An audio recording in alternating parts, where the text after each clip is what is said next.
Hello. This is Steve Mayeda from the sexuallife.com, and this is our podcast with Hypnotica, one of the most amazing and intriguing men of 2012. He's the author of Metawhore. Check it out on Amazon. You can get it in Kindle form. You can get a hardback copy. You can get a paperback copy even if you want. And if you're nice enough to him, maybe he'll sign it. But look, great guy. He's a legendary dude. Eric Von Sydow is his real name. Go to thesexuallife.com, sign up on the email list, listen to more of our podcasts. We got tons of stuff on diet, exercise, on living the best life possible, and being a sexual being. So go to thesexuallife.com, follow us on Facebook, facebook.com/themayeda, Twitter, all that fun stuff. And if you need a badass website built by people that actually do their job, meet their deadlines, and do an awesome job at that, go to awesomedynamic.com. If you guys know, getting a website done is a pain in the ass, and these guys are on it. Contact Paul at awesomedynamic.com, and he will hook you up. Until then, listen to this podcast. Hypnotica, ladies and gentlemen. Hello, party people. This is the Sexual Life Podcast, and what is this podcast about? It's about life, sex, and all the cool stuff, and living a badass life. In fact, I think Keith North said it best on the second or third Sexual Life podcast. I forget which one it was. But he said, if you are going to be the best expression of yourself, you got to be in shape. But if you're going to be the best expression of yourself, man, you have to... Look, sex is like a tip of the iceberg, and there's so much that comes into play with all that stuff, and that's why we have Eric Von Sydow, a.k.a. Hypnotica, or Hypnotica, a.k.a. Eric Von Sydow. I don't know which one to go with. But he is on the line, and he is the author of a badass book, which everybody should buy. I hope. I mean, look, man, it's so funny, because whenever they do these, joint venture deals, they're like, sell my product, and I'll email out for somebody's product. And I don't know if my email list cares about that stuff, or I don't know if people on my Facebook care about that stuff. But I will say this. When I was telling people to buy your book, and it's probably already because everybody knows who the fuck you are, but they're like, man, is that book cool? Is it good? I had a seminar at my house. People picked up your book. They started reading it. They're like, dude, I'm going to get that book. In fact, there's this place in Austin. See, I'm already talking too much. Called Barton Springs, which is awesome, man. There's chicks walking around topless, and you see, this is why everybody needs to move to Austin. But and it's a natural spring, and you go and swim in it, and you hang out on the weekends or weekdays, or if you don't have a job, all day, and you do whatever the fuck you want. And this guy's like, man, I forgot to bring Metawhore, Eric's book, and I'm like, don't worry, I got it on my Kindle. So he just sat there rather than looking at tits. This is what your book did to him, man. Rather than looking at tits and ass and interacting with women, he sat and read your book and became empowered as a man. Eric Von Sydow, what's happening, dude? How you doing, man? Feeling good. Rocking and rolling. Yeah. I don't even know where to start, because you're such a badass guy. You've done so many things. I first saw you in the pickup world. Actually, I first heard about you because we always hear back in, well, you've been doing this much longer than I, but back in 2007, you hear about different people, and they're like, this person sucks, he's all right, or whatever. And I didn't know anything about you, but I remember when Steve Miles shot Infield Insider shit or whatever, and he's like, dude, the guy killed it.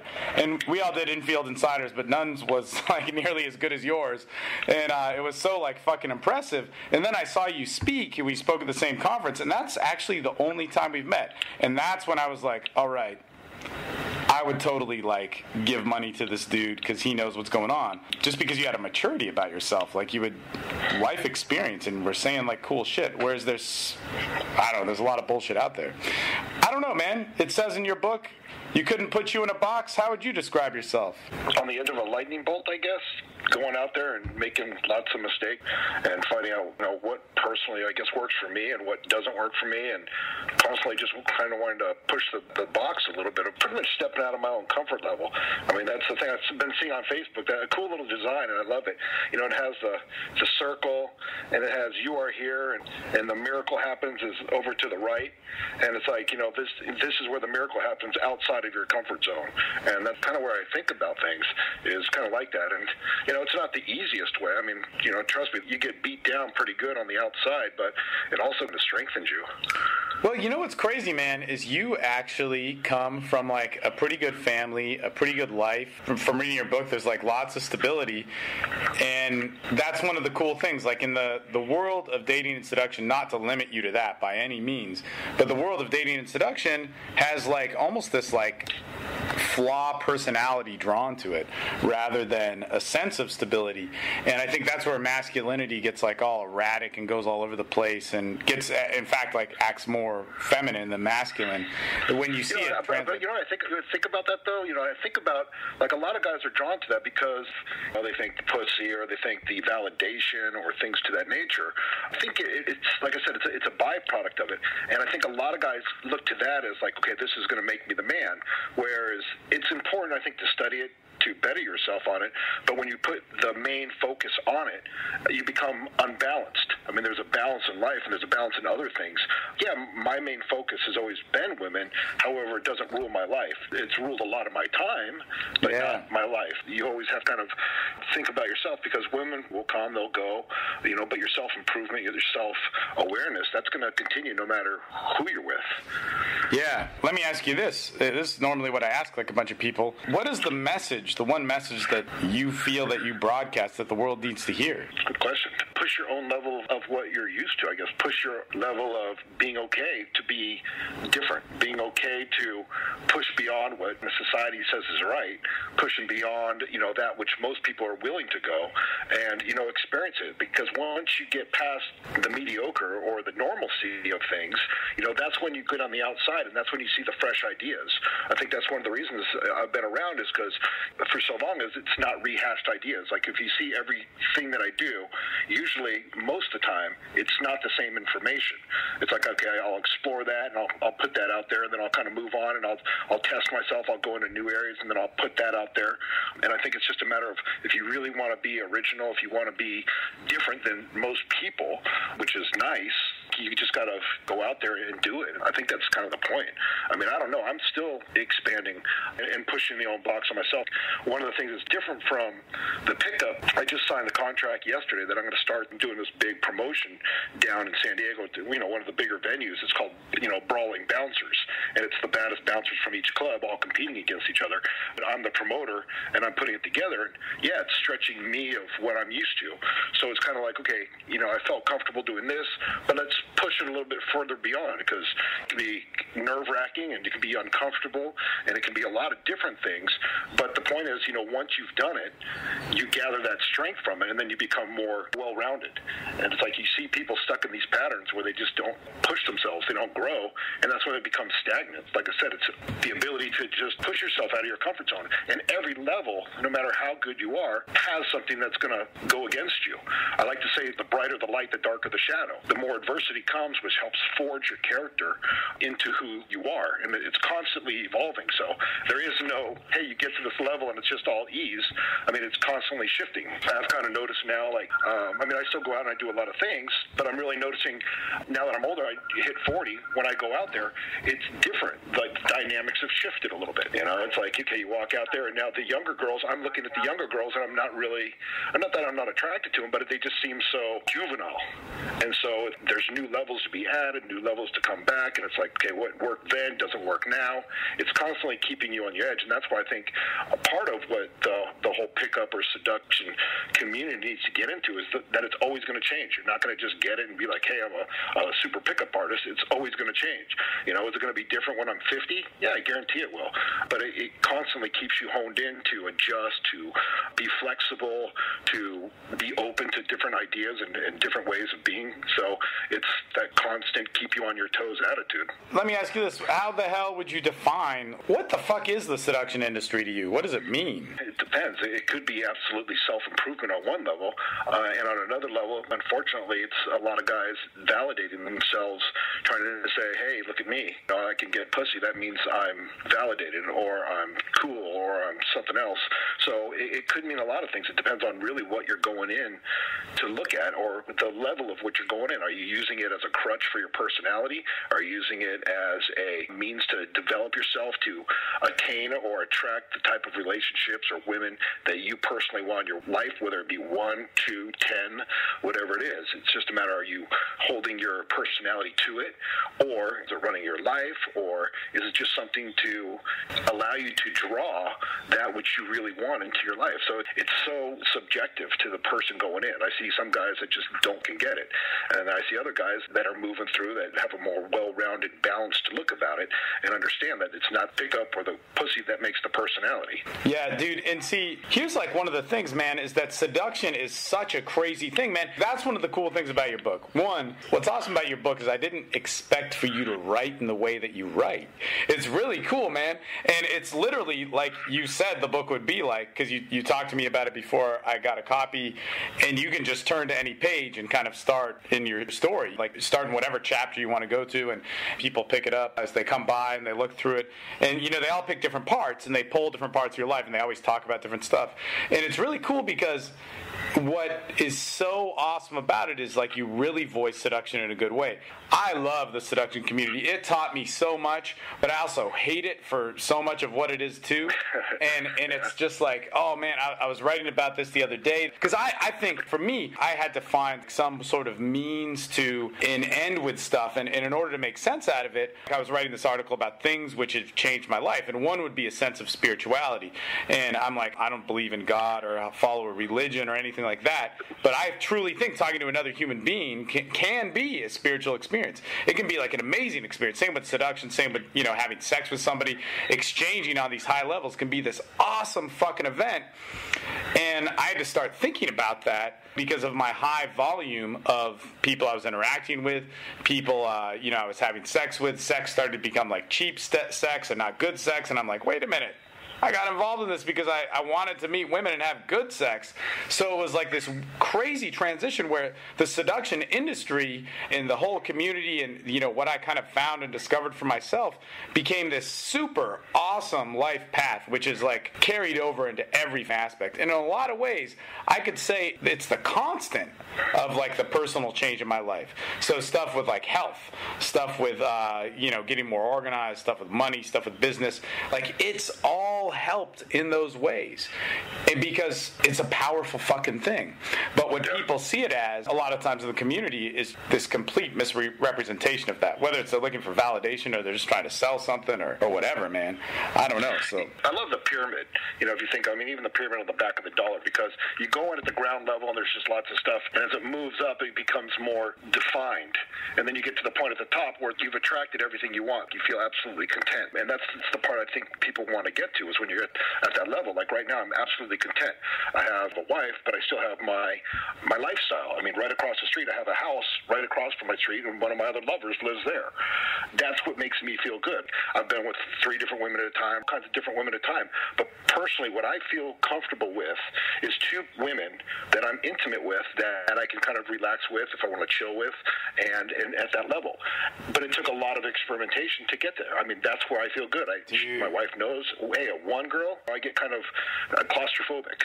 But 2, I feel good. I don't feel like I need to go out to go, meet other women. That's still an option if that happens. But it's kind of like, where's your personal balanced point? Man, well, I got a question for you. You're really one of the guys, like I talk to Jason Savage whenever I can. I haven't talked to him in a long time. And I'll talk to you, and the more I talk to, or like I'll be like, man, this guy really knows his shit. I'm going to talk to him. Then I get to know him, and the dude's kind of like not on the level that I thought. But you're one of those guys that like you said, like you've made the mistakes, and when it comes to discovering that stuff for yourself, it can get fucking crazy, man. It can get nuts. God damn, dude. They don't talk about that. They don't talk about that in the books that you read, like things like that. But it's balanced 50 to 60% of the time. Your shit may be off balance. It's a process of that discovery. It's like walking the tightrope. You're walking in. Sometimes you got it, sometimes you don't, and it's like it doesn't always come. Where I think a lot of these guys think, hey, it just naturally comes. What's the ratio? The ratio of when you meet a woman. I think a lot of guys think this ratio is better than it is. When I say, the top pickup artists are like, oh, I can bang, out of 10 girls, 3 of them. That's not really all that true. At least in my case, it is. To me, the ratio is more like 1 out of every 10 would be in that situation. So it's a matter of, understanding the reality of it. But the more women you interact with, then the higher your ratio becomes. And it doesn't matter if 9 of them aren't into you. I mean, hey, 1 is. And if you hit 40 different girls, that's 4. You do that over the course of a month, that's a lot of women. And then you get to pick and choose what you enjoy, what you like, all the different complexities of it, until you find that perfect balance where you're absolutely content. And that's a cool place to be when you're just content, because it allows you to focus on other things. And it's weird. I mean, this whole business is so contradictory in a way, because when you think you got it, then you may think you have it. You stop studying, or you stop open it up, and then it's like you don't know it. You go back to it. It's very strange. Yeah, dude. And I'm telling you, man, I hit so many, I don't want to say walls, because they're not walls, but they're just things which re-teach you different shit. Man, I've had a relationship for a long time, and we've been open, and it gets crazy. And trying to manage that, trying to discover what you like, and dating 2 girls at once, dating 3 girls at once. So you think it's the best thing in the world to date 4 girls at once.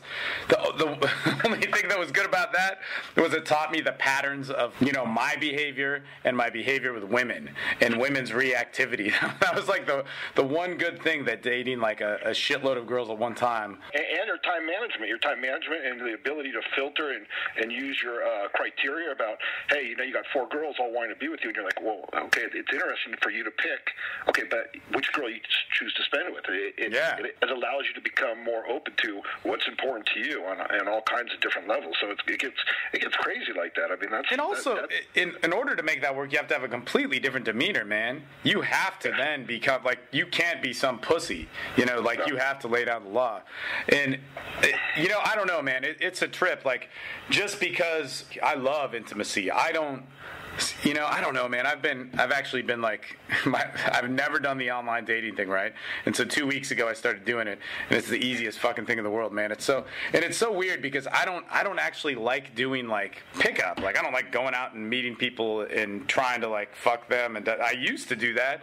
You get over it after a couple of years, But I don't get over it. Don't put that out there.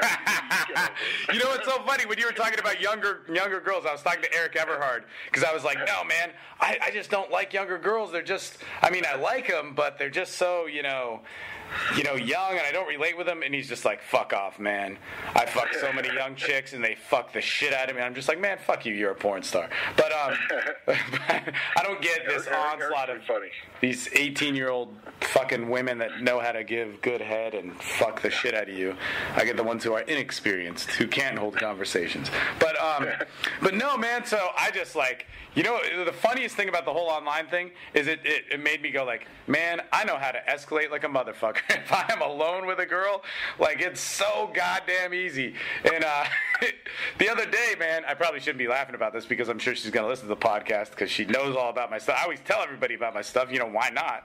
And I was talking to her, and she's like, so she asked the ultimate question, so tell me about your sex life. And I go, well, what do you want to know? And she's like, well, do you date a lot of girls? I'm like, well, look, I've only been doing this a week, but I screwed some chick in front of the Capitol building the other night, and she fucking flipped out, expected, right? And tells me to leave and all this stuff, and so I'm leaving, and then she's like, you could fix this so easily, and I'm like, do you want me to leave, or do you want me to talk some shit or whatever? What's going on? I'm just gonna leave, and a couple days later you'll probably call me. And anyway, it's just that's the stuff that people don't talk about. Number one, the fucking crazy chaos of what's happening there. But 2, they don't talk about the girls that you do get intimate with, that you do. And this, man, I fucking remember you saying this at the conference. I saw you speak. You were like, guys, you're talking about, I forget how you worded it, but you were like, you're talking about, pussy, you're talking about getting laid. But I'm telling you, if you're putting yourself out there and you're being a man, a woman's going to come by and she's going to rock your world. She is going to change things for you. And you're thinking that's not going to happen. And that's something that's going to... And man, I thought shit, man, finally somebody's saying it, which is such a stupid thing. But nobody says it. You know what I'm saying? Well, I think it's like this. This is, women will stick around for a guy who understands his area or his land. And I like to say you're the king of your area. If you have your boundaries set and you know what you want, if you know what you're going to put up with, you know what you're not going to put up with, that's a strong stance. So when you go in with that, it's like women find that security in that. They're like, look, he's not bullshitting. It's this way or that way. It's the guys that don't understand about themselves where they get pushed around because they bend and all of a sudden the girl's like, oh, they test them and shit like this and the guy bends. But when you're in a situation like that, they'll keep on coming back because it's a rare man who has himself defined, defined what he wants, what his definiteness of purpose is and how it goes. And they're like, wow, this guy understands shit, because most people don't understand shit. So it's a breath of fresh air when a woman gets around a guy who does. And it's like I said, man, it's so fucking contradictory, because you're talking about the online dating. After I took Bravo's, Bravo was speaking at one of our seminars, and I never heard of Plenty of Fish, and it's, like I said, it's so contradictory where when I'm out, I'm extremely direct. That's just the way it is. It always works for me, and I look at it as seduction or intimacy or any of that takes place in the first 2 minutes. I'm there in the first 2 minutes, and I know which way it's going to go. However, I decided to be extremely direct on Plenty of Fish. I built a little profile, and I was like, look, this is the way I am. I'm extremely busy. This is what I do. I teach this. No responses. And it's so weird to me that online that directness doesn't work. However, when I loosened it up and started going, like blah, blah, blah, all of a sudden it was responses. And like I said, that's why the whole thing is so contradictory. You never know which ends up. Yeah. No, man. I don't know if you experienced that, but I did. It's a trip. I don't know. Basically, I spent one day emailing out a bunch of people and then maybe did it another day, and that was it. And I got a whole bunch of dates from that, and I don't know. It's kind of so you actually emailed. So you went. So I just used it as a troll line. Oh, no. Yeah, I got active. I mean, I don't know what the right way is. I watched Bravo's thing, which was awesome. Here's the sad thing is so many guys have done, like, his profile that well, whatever, man. I just wanted to get creative with it, and it was cool. But here's the point that you said. A lot of guys do other people's shit, and unfortunately, when they do other people's shit, they rely on other people's shit. That's why everything gets old. And that's the big part of it, is keeping the curiosity to try different things. Like say, I'm going to try this. Like I tried being direct. Okay, didn't work. I tried, so I loosened it up. Hey, it started to work a little bit more. But it's the ability that they think that, okay, because so-and-so says it, it's going to work. But it just maybe works for that guy. And then they go, if this fucking shit doesn't work, I mean, you got that whole Pua hate site that's just a bunch of guys that are just blaming the world and blaming everyone else about. What's funny is my friend just emailed me something today about the Ask Jezebel or whatever, that the super feminist site. There's an article that's written on where PUAs go to die, and it was featuring PUA hate. But here's the fucking thing, man, which really pisses me off about what the industry has done to dudes, because it's given this false hope to folks, and it's fucked up, because there's these guys, they'll hire me, they'll buy my stuff, and it's like they expect a product that they're not going to have to work towards, and it's going to be some magic pill. And I'm like, no, man, I'm not fucking teaching that. You have to work. You have to fucking work, and you have to be committed to change something. And if you're not, and I tell them straight up, I'm like, you're exactly the type of dude that gets pissed off and frustrated and fucking hates everything and throws a tantrum and can't handle your shit, and that's where you're going to be. So decide now. Or decide, fucking however many thousands of dollars later when you just recycle through other bullshit and piss yourself off more. But, man, change something about yourself. Fuck, man. I went on that Pua hate thing for a year. I gave myself a year. It was actually an experiment. Actually, sometimes I even had my chick respond. But it was a year because I was trying to understand the mentality of some of these people. Like I said, at 1 year, I just said, okay, my year's up. I go, see you guys. Boom, out. But I played around a little. I fucked around a little bit, and, and I got into some interesting conversations. But it was so funny that there's, and it made me really wonder, like, no matter what, you're not going to change, for the most part, someone's preconceived idea about you. They may not even know you, or they don't even understand you. They may have watched one thing and they're like, this fucking guy is this. Like, I know one guy who was coming down when I did the insider thing, and to me the insider thing was a joke. Like I said, I went in there just with, my whole thing was just being extremely direct. I'm usually not like that, and you could kind of hear it in the beginning of the thing. On some of it, it's like, watch, I'm going to show you extreme directness.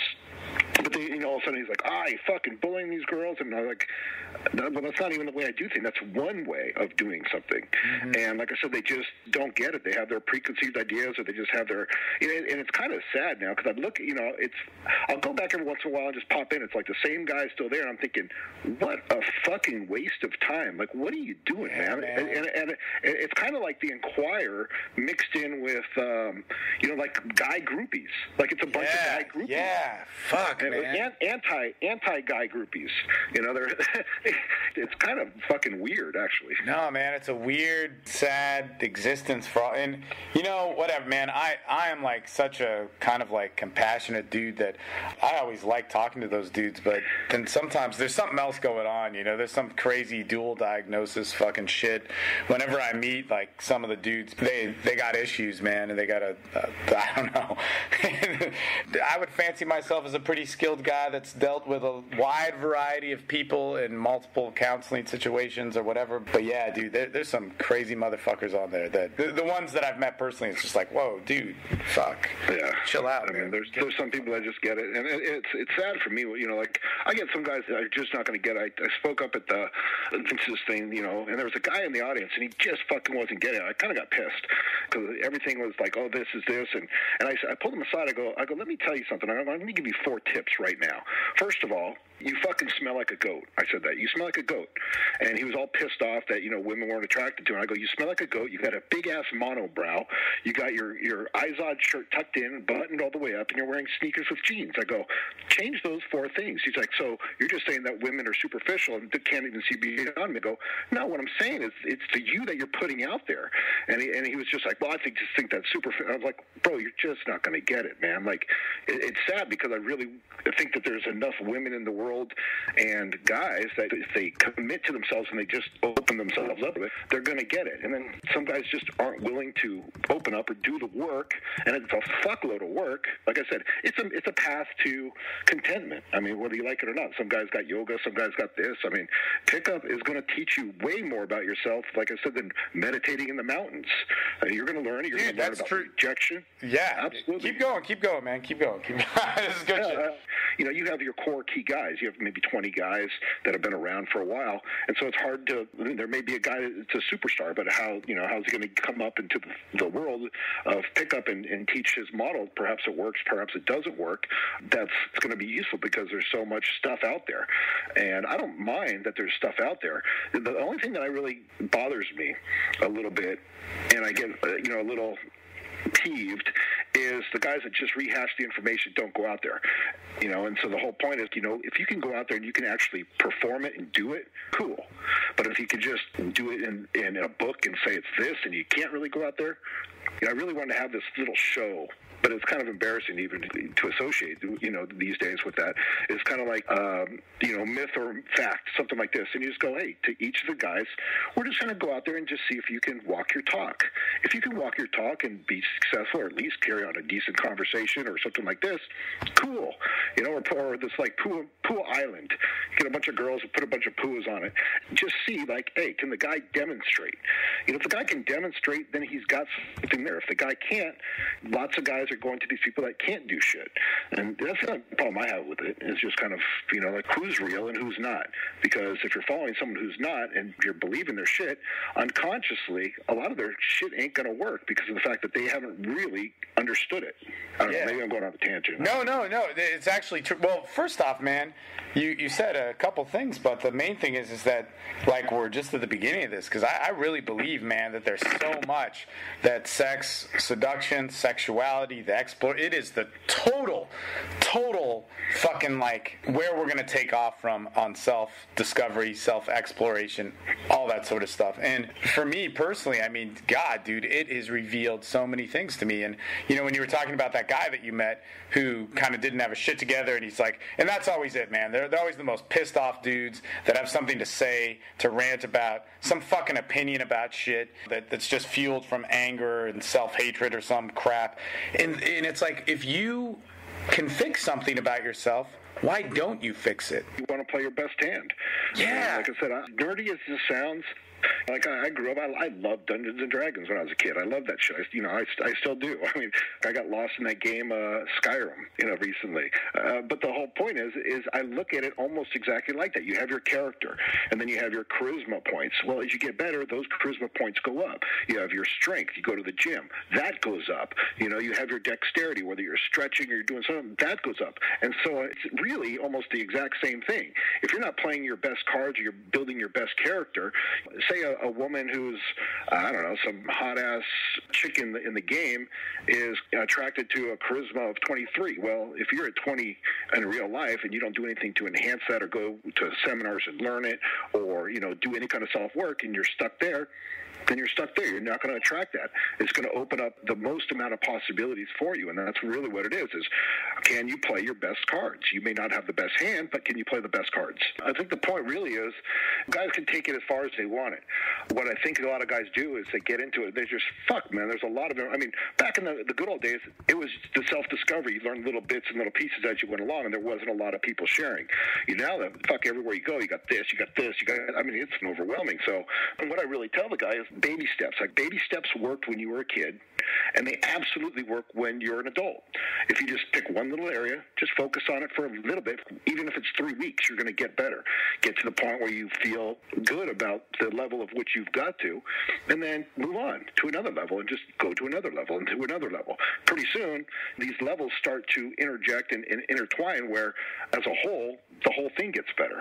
Let me ask you this, because I firmly believe that, like, in order for people to start getting, like, the right results and this sort of thing is they need to start having sex. Like, they need to get sexual in some way, shape, or form, or else they're just, like, going around in some, like, crazy circle. It's almost, like, pointless. That's the other part of it. As good as you get in that level, some guys are good in there, just haven't got to the actual sex part of it. And that in itself is a whole nother learning. Do you know what to do? Or are you one of these guys that, stick it in, you come? I mean, there's, like I said, man, we are at the infantile stage of self-improvement. All right, let's get back to your book. Why the hell did you start writing a book, man? It was just one of these things. If you're going to put your message out there and it's going to stick and you really think that your message is going to be strong, then write a book, because the fact that book's always going to be around. You could basically say, hey, if you want an understanding of who I am or what I believe in, go here. Read this first.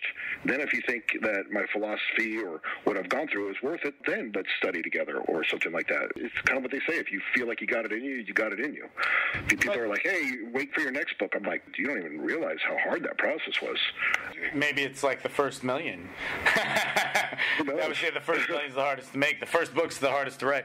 I wouldn't say your book is like an advertisement for this guy that teaches seduction or whatever. It's more of, maybe you'd say, a proclamation for a certain type of lifestyle or a certain type of personality and lifestyle that you've cultivated that's like very uniquely yours. And, just like an interesting thing. It's funny because, like, from a marketing standpoint, it's obviously not like this is the dating guide via Hypnotica, right? It's really a story about your life. It's really personal and, like, really voices how deeply you believe in seduction and sexuality and all that cool stuff. So, I don't know, man. I mean, I think it's like, what has been the response from, I guess, like, people outside of the seduction community?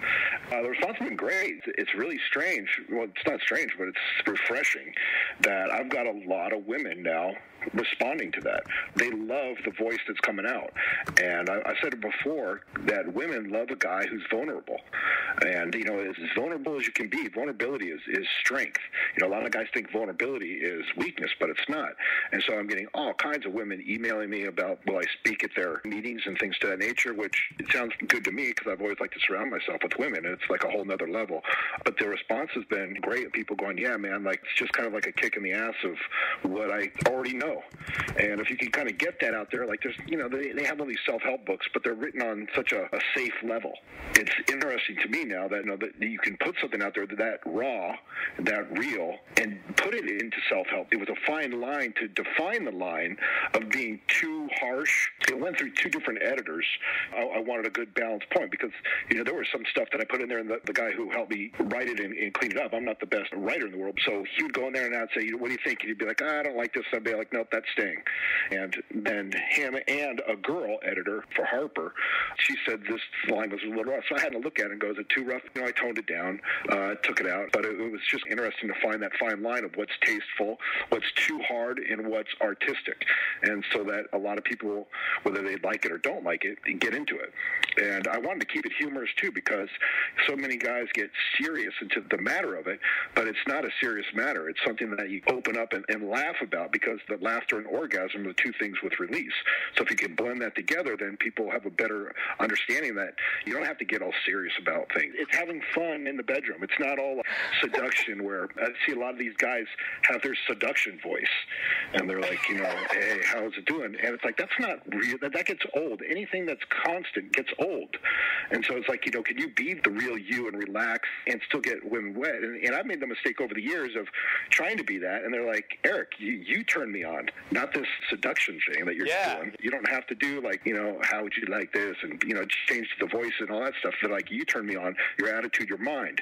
And that was a big learning for me, is when to turn it on, when to turn it off. That's a funny thing too, because like what women, okay, so like I first meet a woman, and I'm trying to like get into some sort of like seductive state or hit a level of seduction with her. And like you said, in a short amount of time, within that 2-minute period, if it's not happening then, we shouldn't be talking to each other. But then after that, the clothes come off, all that sort of stuff. And I was just thinking about this because like my more recent sexual experiences have all been so like fun and funny and quirky and all this weird stuff. And it was so funny, man. I slept with this chick, and I did I was talking about this last time. Nick is actually on the line. I'm going to open up Nick Rogue. I'm going to open up the line here in a second. Just because I know a lot of guys have a lot of questions for you, and a lot of guys were really excited about talking to you. I might try and re-engage that conference line again, but maybe not. But my guys who are part of my programs and internationally, and international guys are listening in too. But the thing is this girl, she just said to me, she's like, man, I've never met a guy that's so obsessed with his own dick. And I'm like, what the fuck are you talking about? What fucking guy have you been hooking up with?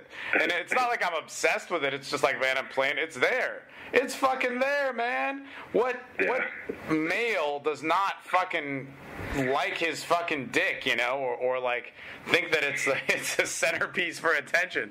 Women think of their pussies in way different ways than men think of their dicks. It's just an interesting dynamic. But I'm like, what men have you slept with? What the fuck, man? I just thought it was like the funniest thing. I'm like, that is totally a quote of the night.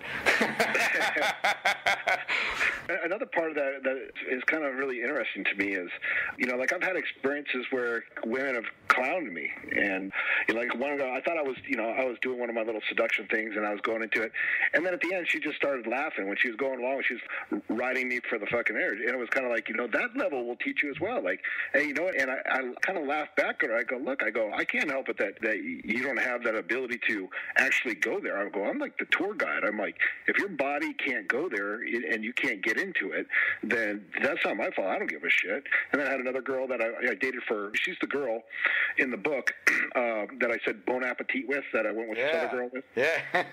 And I still keep in contact with her. She said something like, oh, I want to come, just recently, I want to come over and cuddle. So I had a picture of my dick, and I went to one of my little apps. I put a little mustache and a little eyes face on it, just kind of joking. And I said, Pierre, something would be there. She came back like, well, that doesn't turn me on. And she got all pissed off, like I was supposed to be romantic and shit like this. I go, hey, this is the way I am. I go, it's not my fault that, you have a certain way of being. I go, I have a certain way of being too. And she goes, well, I would appreciate maybe a picture of you smiling. I go, hey, that's how it is. I go, if you like it, cool. If you don't like it, cool. She goes, well, me and my friends were laughing. I go, good. I go, I think it's fucking funny. It's who I am. You guys can laugh all you want. I go, I can't help it that, you guys can't, see it for what it is. So, lots of girls will test guys on that layer. And there's another layer of the onion, because the fact that, like, who gives a shit? So what? Guys like doing that shit. I do. If you're coming at it like it's weird or something like that, I don't care. I'm still going to be the expression of myself. I can't help it that, that you can't get into it and find, I mean, if you send me a photo of your pussy or your tits, I'm not going to laugh. I'm going to be like, that's fucking nice. Thanks. That's intimate. Cool. But it's funny, man. It's like that weird sort of stuff that people don't talk about really in the pickup industry.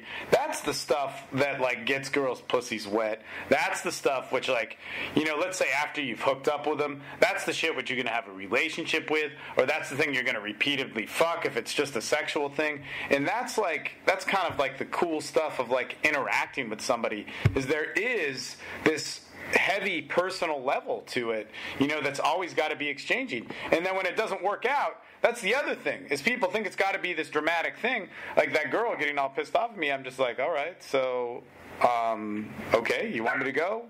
You want me to, like, stay? What the fuck, man? All right, so I'm going to leave, and probably in a couple days you're going to call me. And she did. She's like, hey, well, we shouldn't be sleeping together, but... And I'm just like, okay, cool, whatever you got to do. But it's funny because whenever you hit parts of sexuality with somebody, it's deep. And I love it. I actually love it when a girl hits this with me, when she, like, hits my insecurities and my weaknesses, because it shows me, it exposes, like, what I need to work on and all that sort of stuff. But... That's exactly. You just said it right there. It exposes you. It shows you what you need to work on, and everyone's got a different level. That's absolutely the key to it. Yeah, man, when a woman can be a woman, that's what I love. When you meet one of those strong women that's a badass that can, like, oh, man, that just knows what's up. That can put that strap on and do those things. Pull me by the back of the hair. Yeah, dude. A strong, dominant woman that likes to fall back. Well, whatever. But no, when a woman can really rock your world, I'm not actively looking for that stuff.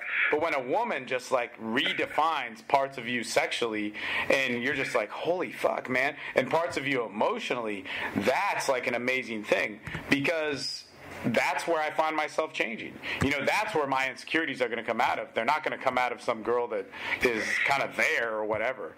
It's from new experiences, and pushing the boundaries in different ways, whether that's emotionally or sexually or, in some different type of situation or something like that. Well, it also teaches you another thing too, is like keeping what I call like I said, vulnerable and soft, because the fact, unfortunately, guys that have their preconceived ideas of what they want, like mine, are a little bit beyond the normal relationship. But you do get girls that if you hang out with them, you like them and they like you, and unfortunately, they'll be like, well, they can't handle it, and unfortunately, guess what? They are like, I'm looking for something else, and then you're going to feel that sting. So it's being emotionally vulnerable, too, to be able to feel that sting where they're like, I need this. And I'm like, fuck, well, it sucks. It sucks to get that sting, because you're like, you enjoy hanging out with them, but you're not willing to bend your rules for their rules and to conform into what they want you to be.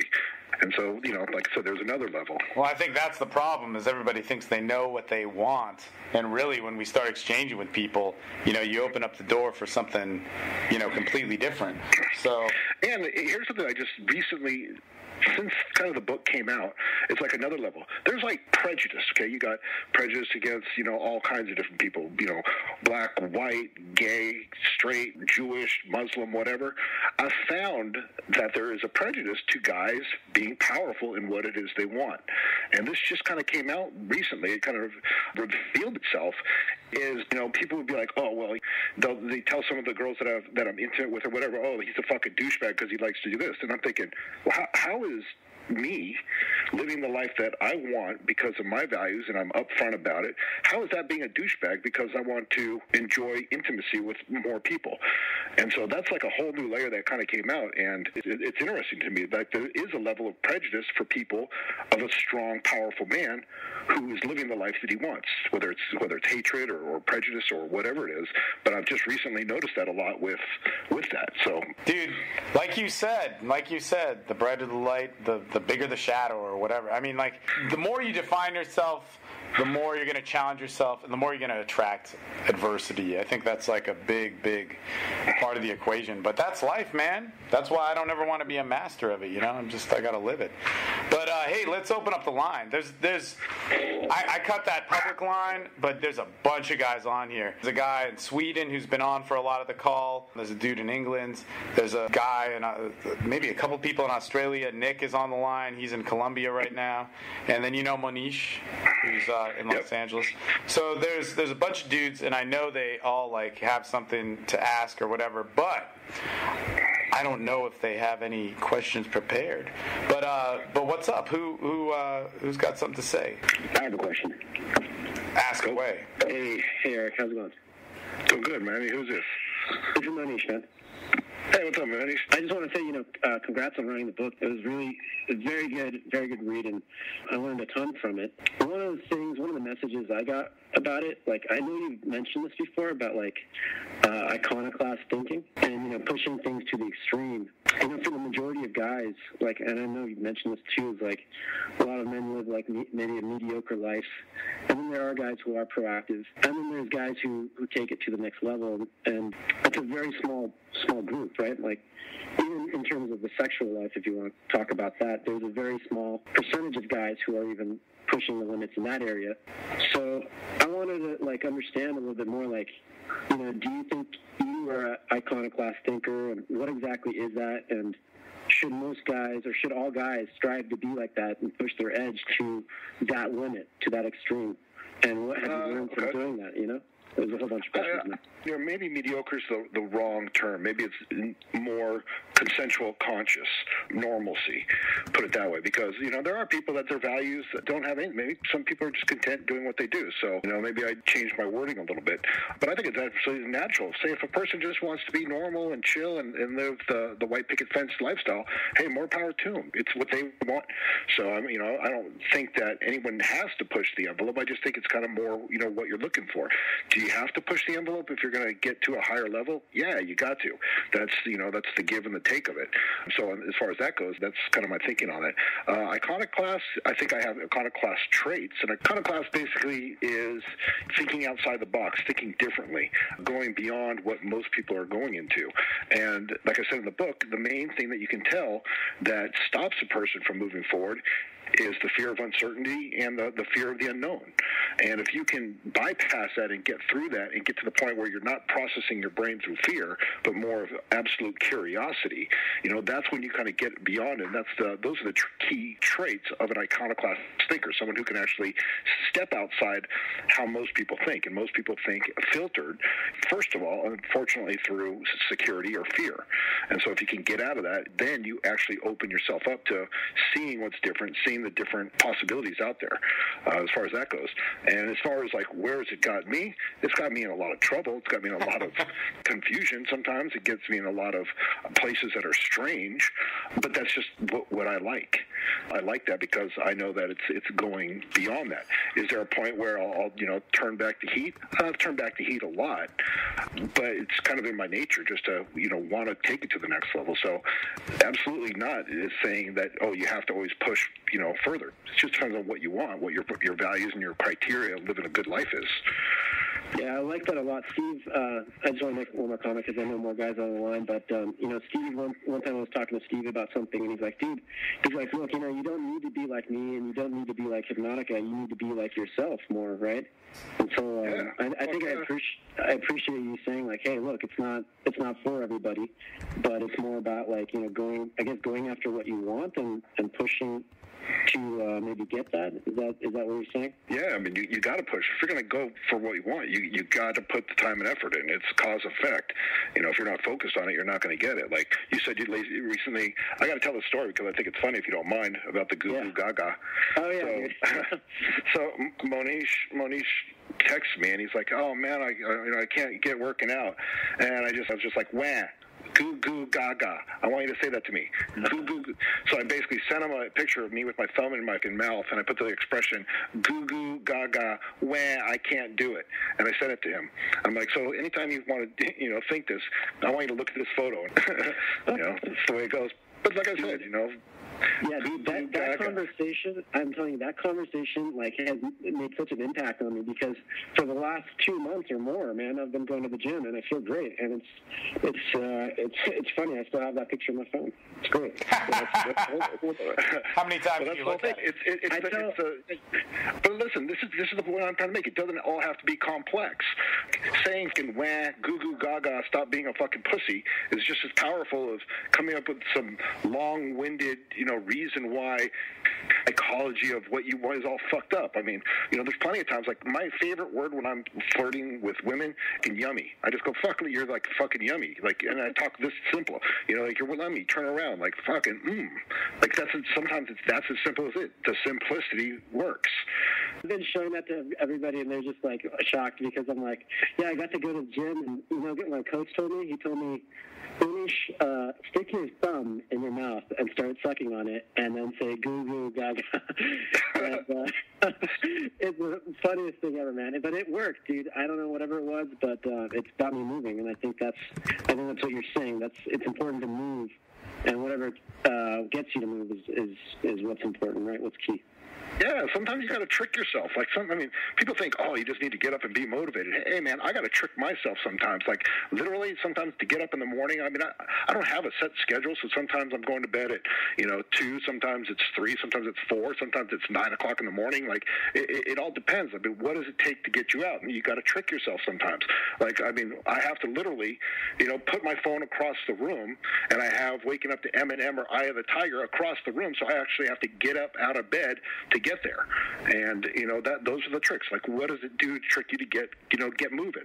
Whether, like I said, if it's like, okay, the first thing you do is get up and jump in the shower right away, that way you don't go back to bed. Or even going out. It's like, sometimes your people are sitting at home and they're like, should I go out?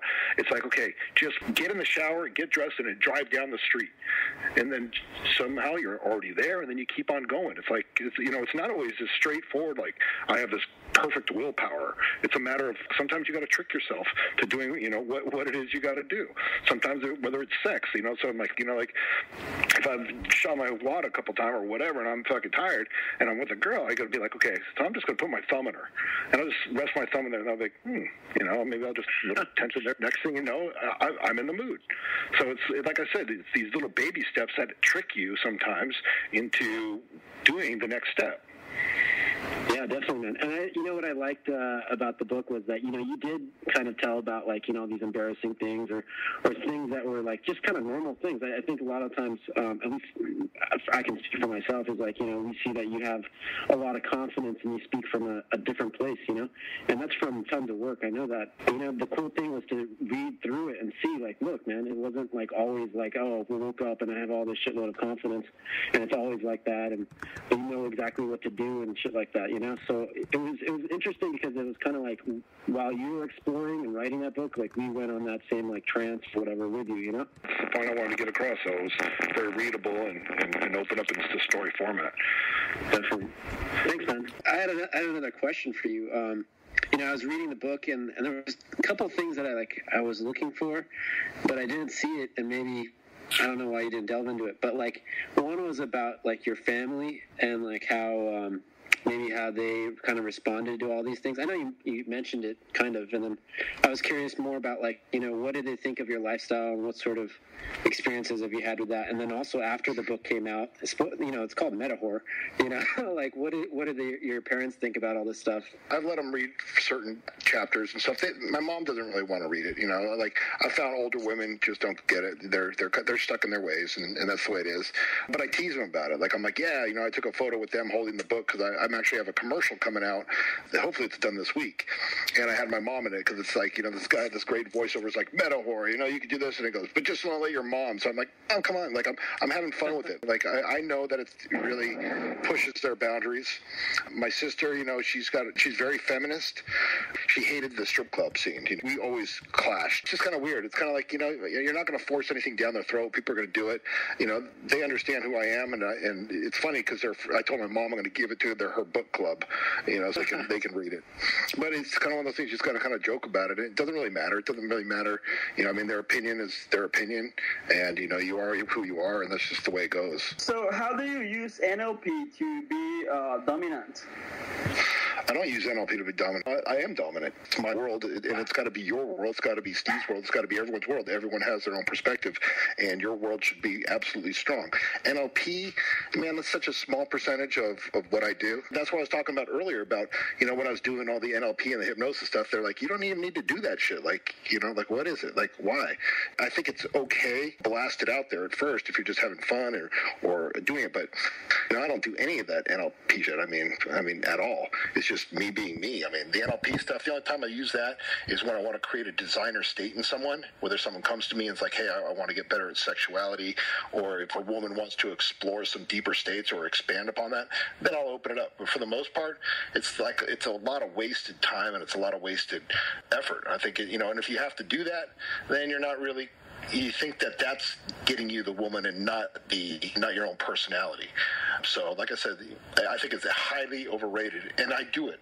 That's what I do. I do hypnosis and I do NLP, but it's absolutely highly overrated compared to a personality who can, actually keep a conversation and know how to keep it what I call in the hot or the warm zone.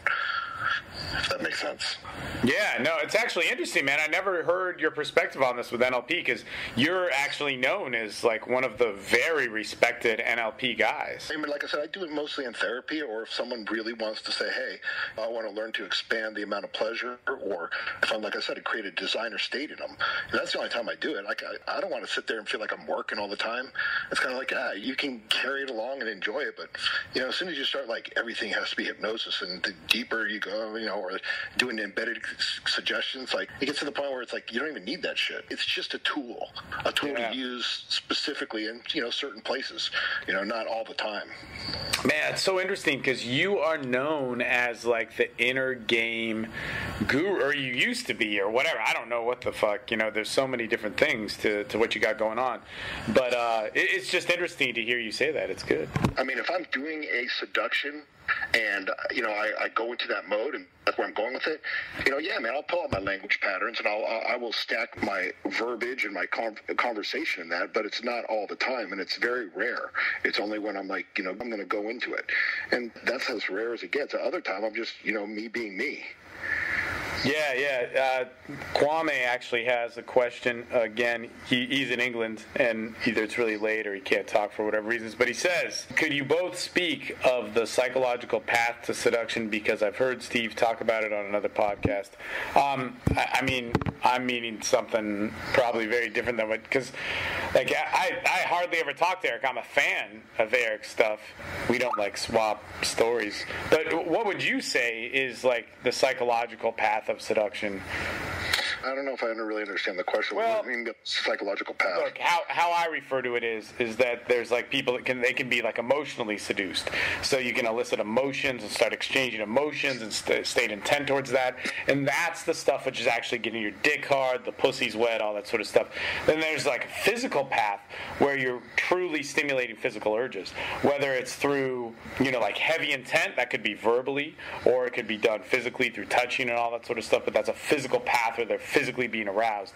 And then like a psychological path is more like that is one where it's more like I guess like what Pickup was always trying to achieve was like a series of situations, like setting frames and stuff. I think the strongest thing that I've come across, and it's just something that I fell into, is I think the intention is the strongest path.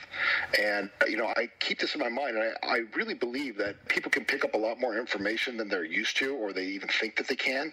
So the way I look at it is when I'm doing a seduction, or if I'm starting to move into a very intimate, sexual, intense place, I go kind of metaphysical, and I also go like quantum physically, and I think to myself, okay, in some other parallel universe somewhere, absolutely somewhere in the universe, this reality has to be there, where me and this girl have either already been intimate or being intimate in this moment, in this parallel, and I hold that in mind. So when my intention's there, and this is how I do the nonverbal seduction stuff, I keep that firmly in mind when I'm talking to them, and I believe that it comes across in my intention, my look, the energy, as woo-woo and spacey age that it sounds, it absolutely comes across. When I'm holding that in mind, I feel like I'm like going to a wormhole to have that reality happen. So when I'm talking, it's like I just keep that in mind, and I'm talking to them. And as that's in mind, I'm moving closer and closer to that reality, or that place in the universe where that's already taking place.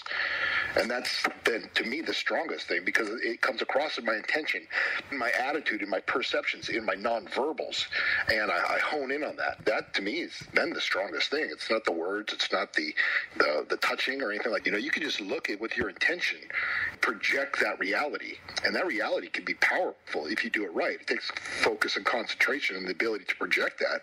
But if you do it, you can have them feeling those feelings and vibes, and they're not sure while you're projecting that, because I think people pick up on the unconscious stuff. Is it her that's projecting it? And she goes, is that me actually projecting this sexual thing, or is it him, or what is it? And then you just go with it. You know what's funny, man, is this goes back to like the first time I saw you speak, and you were talking about like, man, you guys should get involved with yourself, your sexuality, get involved with your dick, love your dick, all that sort of stuff. And guys started to get like uncomfortable, because it's like they're not used to talking about shit like that. And, I think when it comes down to it, like when people, if they just realize that if they could sell their intention to people, like what they really wanted, not the facade of what they wanted, not like their ego, what they want, but what they desire, and what if they got what they're truly attracted to with people, and if they could sell that to somebody, learn how to present that, whether it was physically done, whether it was done through their look, whether it was done through what they said, all that sort of stuff. That would be. It's not selling it to them. It's tempting and tantalizing them with the idea of that reality. Yeah. That is what people need to be learning, and that's where it's like pickup. It's like here's this method, but then it doesn't acknowledge that there's this huge thing. What I always tell guys is like pickup is small, seduction is huge. The world of seduction is so huge. It's fucking massive. I mean, it's so, I can't even comprehend it, But pickup is this small thing that can be calculated and controlled, and it's this little tiny thing, man. It goes in a little circle. And seduction, socializing, the scope of humanity is so vast, man. And well, I put seduction down in the early days, but now I use the word eduction. And the difference is, seduction is taking power over someone. Eduction is bringing that which is inside that person out. Yeah, dude, it's not as sexy. It's not as sexy, and it doesn't sell as well, but it's a good way of looking at it. Yeah, no, that is absolutely what it is. Because it's funny. I was writing this thing on seduction, and I was looking at the definitions. You always see the definitions like leading someone astray, and I'm like, man, so does that mean that we're all results of like being led astray in some way? Did our mom and dads like fuck for the wrong reasons, or so seduction's really like, in my mind, this beautiful thing. But that's a great way to put it, man. Bringing what's within somebody out. Sexuality is the activating of the senses, the touch. I mean, that's what sensuality stands for. It's the activating of the touch, the smell, the senses. That's what sensuality is. Being in touch with your own senses and your own ability to feel pleasure in your senses.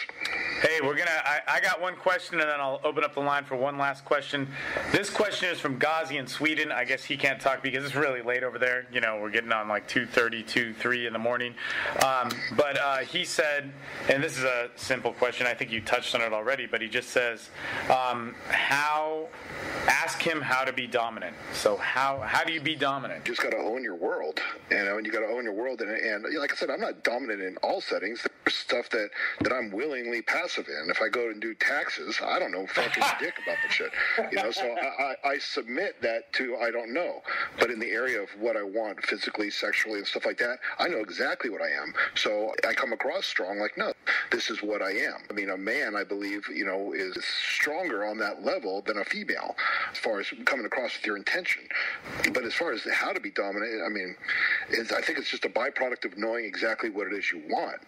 And like I said, I've seen lots of guys try to be dominant, and it doesn't really work because they're trying too hard. It's once you just release and relax into building your own boundaries and everything about it, it's just a byproduct of knowing it. You cannot be dominant because of the fact that you know what you want. So you have to move forward powerfully and confidently. I mean, you either have that choice or you're going to be submissive. If you're going to be submissive to the world around you, you're screwed. You're totally, absolutely screwed because of the fact that life's going to push you around. It's the sad story of it. And like I said, dominant is just being so strong in yourself that you can absolutely create not only the experience for yourself, but that person. When you can confidently say it, that's why I like to say the tour guide in the book. I'm the tour guide. I'm the tour guide. I'm going to take you and be like, hey, this is where we're going. This is what we're going to experience. experience. Then you can have that dominance in it. You know, if I was, you know, if I was walking through Africa in the middle of the safari or wherever, and I'm with a tour guide, I want that fucking guy to be dominant. If I'm saying, hey, I'm going to walk over here, and he's like, no, dude, get your fucking ass over here because you're about to get your ass chewed. I want that, you know, and that's how women want it too. Where they're like, hey, I mean, think about this. A woman spends 2 hours getting ready. Okay, usually about 2 hours getting ready. They shave their pussy, they shave their legs, they do all kinds of shit. For that 2 hours while they're getting ready, what kind of guy do you think that they want to come in contact with?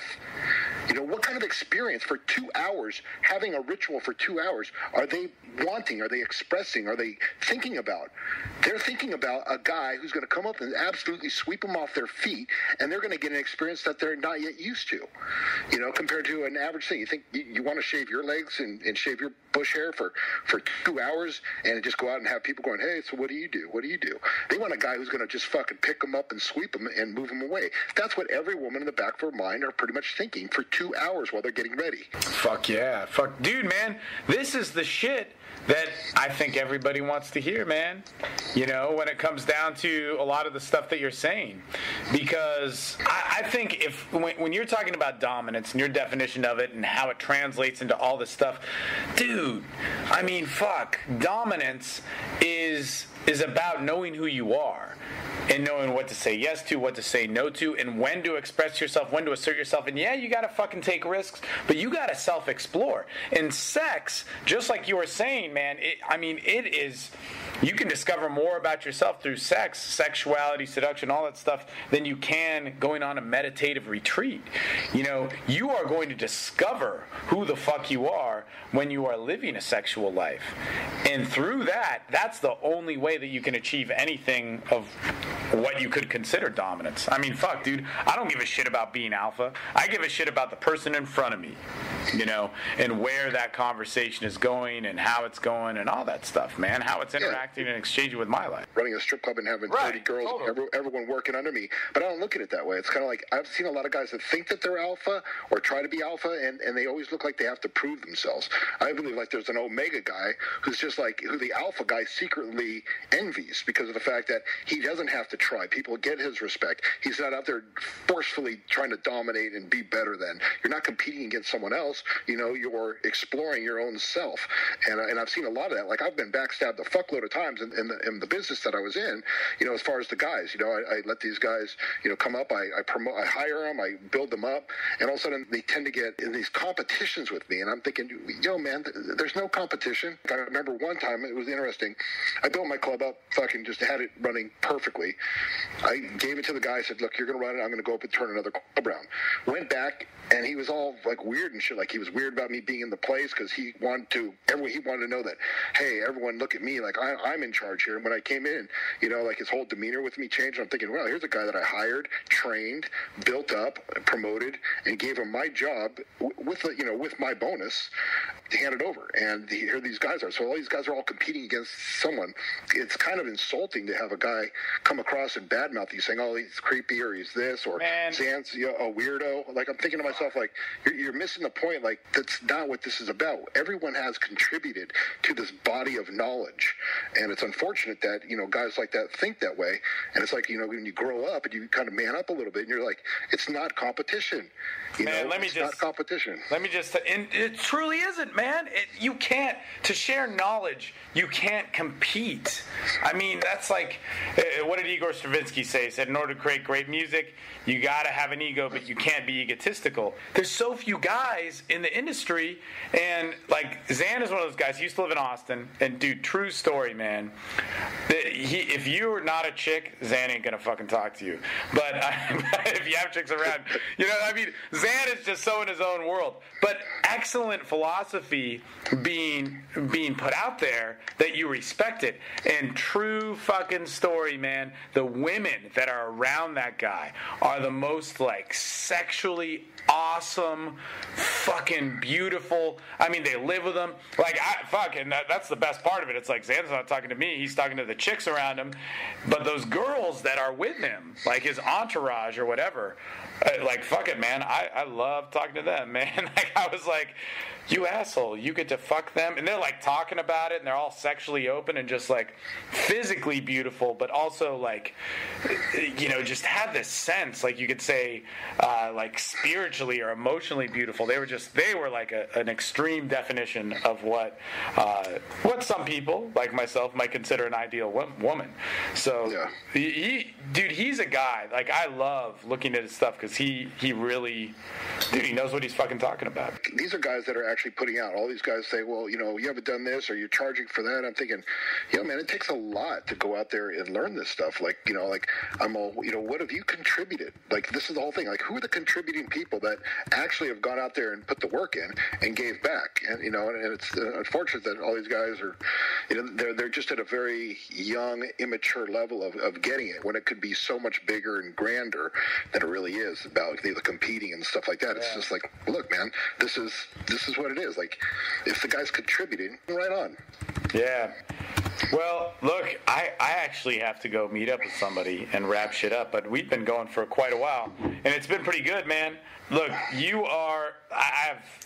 what pickup people have I had on this? I've had Arden Lee, who's like this female seduction coach, which was really cool. I'm actually going to have the girls from One Taste on. Do you know who they are? They know who you are. I don't think I do. 15-minute orgasm people. They were featured in Tim Ferriss's book, and yeah. I'd have to. I don't know. I know a lot of women. I get confused. Apparently, you're one of the good guys in the seduction community. They definitely good. Yeah, but they totally knew who you were, which is cool. You know, I have like a lot of guys on health and fitness, but dude, you're one of the guys that like gotta have you back on at like some point. What message would you want to send out to the dudes out there listening to this? Because the shit's gonna go live on iTunes this week. You know, all that fun stuff. All I can say is read Metawhore. Start there. If you like me, cool. If you don't, I mean, there's a lot of stuff in there. That's all I can say at this point in time is, you know, I put, you know, a lot of stuff into that book, and there's a lot of stuff in there. So read that and you know, come to your own conclusion, because it's pretty open architecture as far as coming to your own understanding, and get a good balance point of what you want. What you want exactly. Know what it is you want. That way you start to live it and not try to be in the clone zone. I mean, that's pretty much where it's at. Actually, like, let me ask you this, because there's a lot of guys that I've talked to actually this week, and I know you get a lot of guys like this, and I think the last time we talked, you kind of mentioned this, that you want to work with more like advanced people on a different level, but what do you say to those guys that, man, they just found out about all this stuff, and they really haven't done much, and, you know, they've kind of been the kid that didn't really venture out yet? Like, what would you say to those guys, man? Or I'd just say, hey, start small, man. Don't overwhelm yourself. You know, first of all, know exactly what it is you want. And that's why, like, you know, like, just write down what you want. Get a direction of the idea of what you want. And then, like I've said, baby steps, man. Put it all down and then just rate it. Just start somewhere and begin. And put yourself out there and be consistent. You know, that's about the best I can say. Like I said, it's a form of self-improvement. And pick a small area and start there. Cool. All right, man. Well, thank you very much for coming on, and got to have you on soon. Anytime, man. I'm always down to do this with you. Okay. Anytime. All right, man. I'm looking forward to it, man. I appreciate the phone call. You got it. I appreciate it. All of us appreciate it. Thank you so much. Pleasure, man. Ciao. Thanks, brother. Bye. Well, there you have it, gents. Hypnotica, thesexuallife.com. The Sexual Life Podcast. Follow us on Facebook, Twitter, all that fun stuff. And tell your friends about it, because that's how we work. I will talk to you guys later. Thanks for listening, and pass on the good message.